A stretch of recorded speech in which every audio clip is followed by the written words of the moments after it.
New York, mi-décembre 1935. Un hangar sur les docks. Marchetti était près de sa Packard de 1930, à la carrosserie aussi noire que l'asphalte humide que ses pieds foulaient. Les phares de la voiture éclairaient les silhouettes fatiguées de Laura et du professeur Key attachés à des chaises. La Fouine, Fat Borelli et deux autres borsalinos de comptoir encadraient le parrain goguenard. Monsieur Bexley, il me semblait vous avoir donné un avertissement. Oui, un mâchoire s'en souvient, ça y a pas de problème. Mais vous ne m'avez visiblement pas écouté. Laura et le professeur marmonnaient plus qu'ils ne pouvaient parler. On les avait lâchement bâillonnés. Quelque part, je profitais du silence. Même si j'étais éperdument amoureux de Laura, ça faisait du bien quand elle s'arrêtait de se plaindre ou qu'on l'en empêchait. Taisez-vous. La voix de Fat Borelli avait tonné dans le hangar. Un escalier tournait en spirale vers une étroite passerelle en hauteur. Les pylônes de métal s'élevaient tels des statues d'un art nouveau, celui de la belle métallurgie new-yorkaise. Et sur l'asphalte, baignaient des flaques d'une eau croupie, quelques morceaux de poisson éclatés ici et là, un puzzle macabre. Derrière moi, je sentais la lumière des projecteurs des quais et l'odeur de l'Hudson River. J'avais envie de gerber. Vous avez fait tuer Bartolo aussi? J'espérais faire d'une pierre deux coups.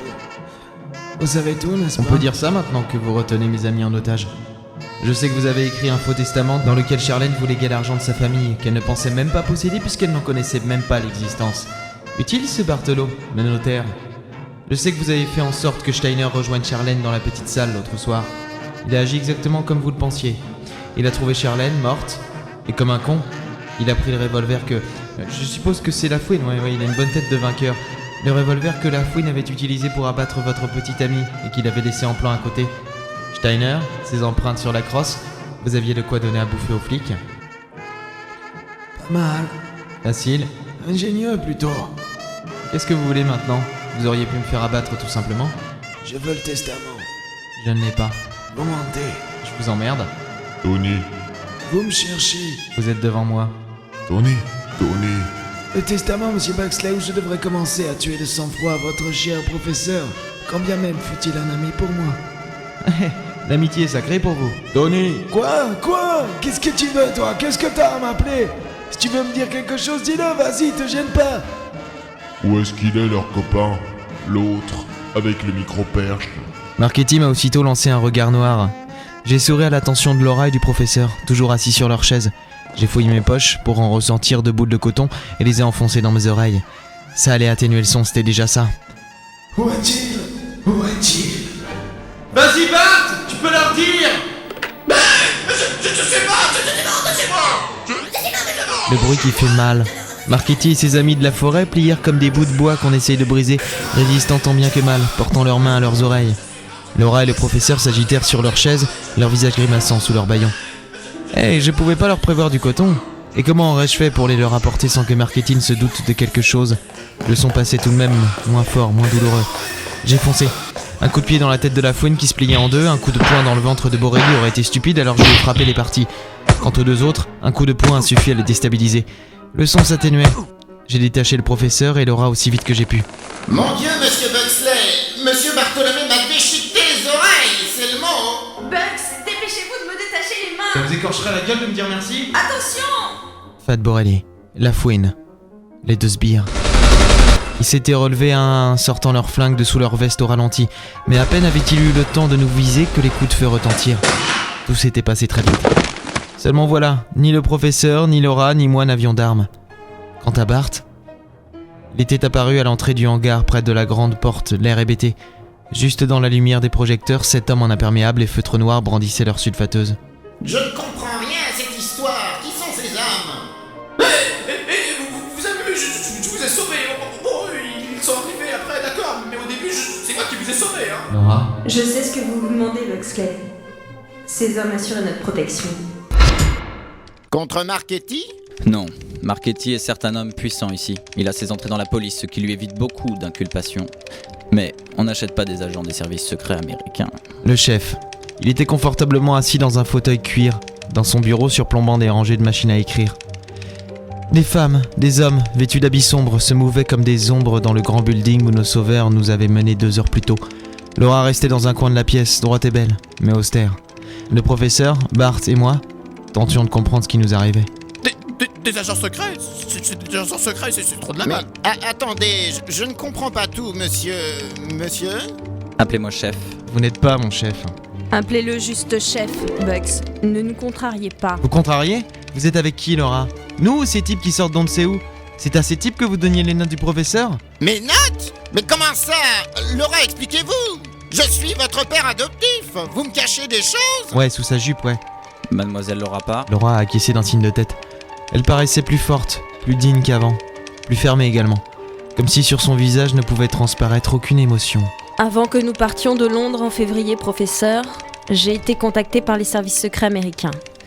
Ils m'ont chargé de veiller sur vous. De me surveiller, oui? Dites-le, Laura! Professeur, Vous voulez aussi les pierres? Comme les Allemands?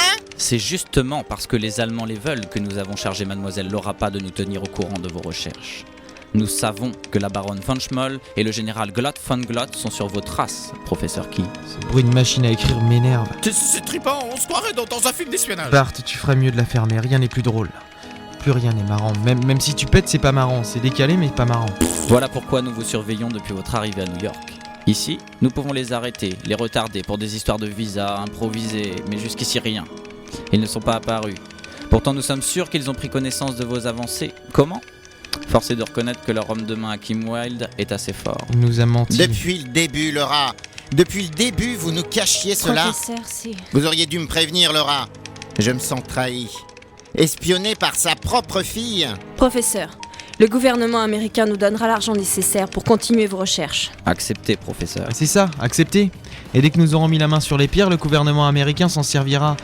Souvenez-vous du pouvoir des yeux de l'ange bleu, professeur. Celui qui possède les Vois yeux. le monde, oui.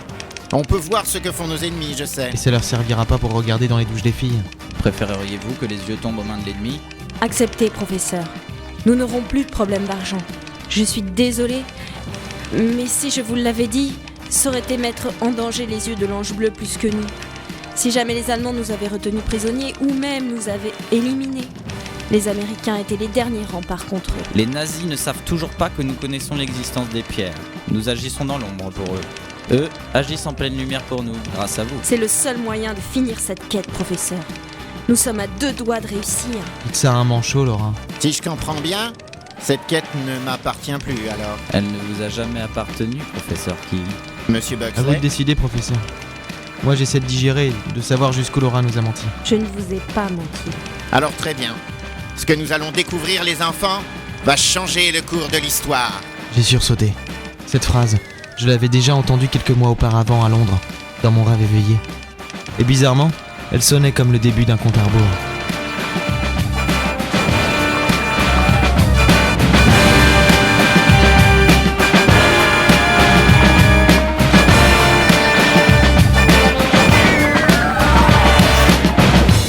New York, mardi 31 décembre 1935. Central Park se poudrait honteusement en l'herbe. Les gens se pressaient vers Times Square et dans l'hôtel, nous nous préparions à fêter le Nouvel An. Une semaine et demie avait passé depuis notre rencontre avec le mystérieux chef des services secrets américains. Chef ou sous-fifre, peu importe, était toujours le supérieur de Laura. Au début, le professeur Key avait clairement montré sa déception, puis petit à petit, son naturel prenant le pas, je pense, son côté paternel, son affection pour Laura avait tout effacé. Après tout, elle nous avait caché son véritable dessein à juste titre. Et maintenant, la quête pouvait reprendre son cours normal. La libération de Shiner, l'arrestation de Marchetti faisait grand bruit dans les journaux. Nous, c'était comme si nous avions déjà oublié la parenthèse Charlène O'Toole. Je suis rentré dans la chambre après avoir fait une petite course. Il fallait enterrer la hache de guerre avec Laura. Cette dernière semaine avait été plutôt glaciale entre nous. Il était temps de reconsolider le couple. Elle observait les mouvements de la ville par une fenêtre. Bart feuilletait un journal sur le canapé, son micro perche entre les jambes, bataillant pour tourner les pages. Et le bruit de la douche m'indiquait que le professeur Key se lavait. Tout paraissait bien calme. Laura, je pourrais vous parler quelques instants, seule à seule. Elle s'est retournée. Le visage toujours aussi fermé depuis une semaine. Mais si je comprends bien, il faut que je m'en aille, moi. Mais merde, mais quand est-ce que je rentre chez moi, hein? Quand est-ce que vous allez vous préoccuper de moi? Et quand est-ce que je vais rentrer chez moi? Quand est-ce que vous allez me faire rentrer? Quelqu'un peut-il m'aider? Je n'arrive pas à attraper une serviette. S'il vous plaît, quelqu'un! Bart, Si je vois tout nu, je vais mourir, moi. Discute pas, Bart. Laura et moi ne détachions pas nos regards l'un de l'autre. Bart est passé en soupirant pour disparaître dans la salle de bain. Sortez pas de la baignoire, professeur, non, ne sortez pas. Oh, vous avez bien déjà vu un zizi, monsieur Bartholomé. Tu te calmes bien, mais je veux pas comparer. qu'est-ce que vous voulez, Bugs? Bon, je vous pardonne, Laura. Je vous pardonne de nous avoir caché tout ça, l'espionnage au service des Américains. C'est vrai, quoi, finalement, ça nous a pas mis en danger. C'est juste que je m'attendais à un peu plus de confiance de votre part. La confiance n'a rien à voir là-dedans. Ouais, enfin bref. On va éviter de s'engueuler, hein. Je vais faire la paix, moi. Bon, ok, j'arrive pas à le dire parce que ça se dit pas comme ça, Laura, mais vous savez bien, on continue comme avant. Justement, Bugs, il est bon que vous abordiez le sujet. Elle a légèrement baissé la tête. Lorsqu'elle la releva, son regard paraissait lourd de tristesse. Je me suis aussitôt crispé. Il serait peut-être bon de laisser à New York ce qui est à New York, Bugs. Pardon ? J'ai peur de comprendre, Laura. Vous avez compris, Bugs. Vous êtes intelligent, après tout. J'ai beaucoup... j'ai beaucoup d'affection pour vous, mais finalement pas assez pour que nous soyons ensemble. Rentre dans cette salle de bain tout de suite, Bart, tu déranges. Quoi? Mais... Eh bien, monsieur Bartholomé, vous ne voulez pas sortir? Bah, l'autre il veut pas, il a l'air drôlement énervé. Ce que vous avez pu me dire, enfin, vous le pensiez pas, en fait. Si, sur le moment. Mais que sur le moment. Oh, je suis vraiment désolée, Bugs. Je me suis emportée, j'ai pas su... je saurais même pas vous expliquer. Peut-être est-ce New York, la peur de votre réaction lorsque vous apprendriez pour qui je travaille réellement et... Les fleurs que vous cachez derrière votre dos, c'était pour moi? Ça ? Non, c'est pour fleurir ma tombe que les fossoyeurs du cimetière d'à côté sont en train de creuser. Pardonnez-moi, Buxley. Son regard a disparu dans le vide. Dites, les enfants, avez-vous fini votre petite discussion? J'aimerais bien sortir, moi. Et je veux pas finir ma vie dans une salle de bain avec le grand professeur, moi. Je ne suis pas grand, monsieur Bartholomé. Ah ouais, comment vous expliquez vous pouvez plus voir vos pieds à cause de votre mauvaise vue, peut-être? Ne partez pas. Tous les jours à côté de vous, toutes les minutes. Tout ce temps à accepter que vous puissiez tenir mon cœur en laisse, putain. Buxley, il y a d'autres femmes? Ouais, bien sûr, mais dites-moi s'il y en a une seule qui vous ressemble. Il y en a des mieux. Bah, je vais pas pleurer, c'est qu'une histoire d'amour à la con, de toute façon, le genre de truc qui te paraît ridicule quand tu le vis pas, quand ton cœur est pas compressé, que ta tête se barre pas en couille, qu'il y a un vide qui te bouffe petit à petit, une impression de suffoquer, de tomber, de chuter, de crever, de baisser la tête pour ramper, de pas pouvoir tenir debout, non, je suis pas en mourir. Vous êtes qu'une femme parmi d'autres, c'est vrai. Peu importe les raisons pour lesquelles tout ça se finit, finalement. Enlevons-le là, c'était qu'une histoire de cul, j'ai pas envie de vomir sur mon petit échec, j'ai pas l'impression de rater un petit moment de bonheur en fait, c'est déjà ça, pas l'impression d'avoir enfin été quelqu'un pour vous, pas juste ça, bien sûr. Bien sûr, je suis qu'un petit branleur pour vous après tout, et dans votre vie, finalement j'aurais été qu'une grossière erreur, un coup à vide, un coup à blanc. Buxley. Je peux sortir ou pas? Ouh, vous nous avez oubliés? La quête des yeux de l'ange bleu n'est pas terminée. Les yeux de l'ange bleu? Vous croyez qu'il a des sœurs mignonnes, cet ange bleu, du style qu'ont pas perdu leurs yeux, bien entendu? C'est pas facile pour moi non plus, Bugs. Je fais pas ça de gaieté de cœur. Expliquez-moi pourquoi j'ai envie d'éclater de rire. Ou pourquoi j'ai envie de vous plaindre. Non, tout ça a plus aucun sens, plus aucun. Mais Buxley, où allez-vous? Commencer une nouvelle année. J'ai fermé la porte de derrière moi.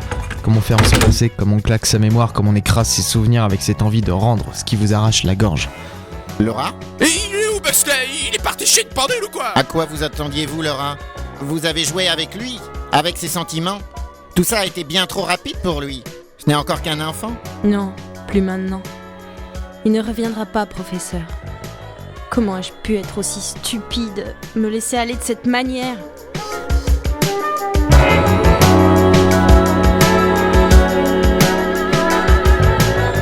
Times Square, les 12 coups de minuit éclatèrent comme autant de Happy New Year.